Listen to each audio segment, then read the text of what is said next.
Hello, my name is Alfredo Terrazas, and today's date is April 10, 2021. This is my submission for CIRC07 Attempt B. In this attempt, I set up the second button that was implemented on Attempt C in conjunction with the other button that was already used to turn an LED on and off based off of which button is being pressed. In other words, a light switch. At the top of the source code, we use three variables to assign the LED to pin 13, button number 1, the on button, to pin 2, and button number 2, the off button, to pin 3. In the void setup code block, we simply set the LED as output to receive the signal from the microprocessor and the two buttons as input so they can send the signal to the microprocessor when they are pressed. Finally, in the void loop code block, we set up an if-else-if construct that will help make the light switch function as intended. The first if statement tests the on button to see if it is set to high, which happens when it is pressed. If it is in fact pressed, the statement becomes true and the digital write command executes, turning the LED on.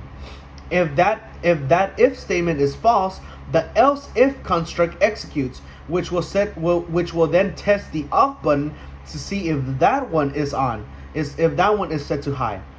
If it is, the second if statement becomes true and the LED is turned off via the digital write command. Once either if statement becomes true, the loop continuously falls through since neither if statement is true again until another button press is registered. This means that until you press either button again, the state of the LED remains as it was last left, either on or off. Moving on to the Arduino itself, we have it set up the same as Attempt C, but this time I will describe the second button, which is the exact same layout as the other button. It has its own 10K ohm resistor connecting to one side of the button to the ground cable, and it has a 5-volt red jumper cable on the other side. And each one has its own data cable that is going to connect them to the respective pin. In this case, we have a blue for the on button and green for the off button. The LED remains the same. It is connected to pin number 13 on the Arduino via its yellow wire with its own 560 ohm resistor on the shorter lead. And we still have the two wires connecting from the breadboard on over to the 5-volt and the ground on the Arduino. So now to show it in action, right now it's in the off state because the last button pressed was the off. And again, the code will continuously fall through until one of the two if statements becomes true again. In this case, we're going to make the first if statement true, and once it's set to true, it will turn the LED on.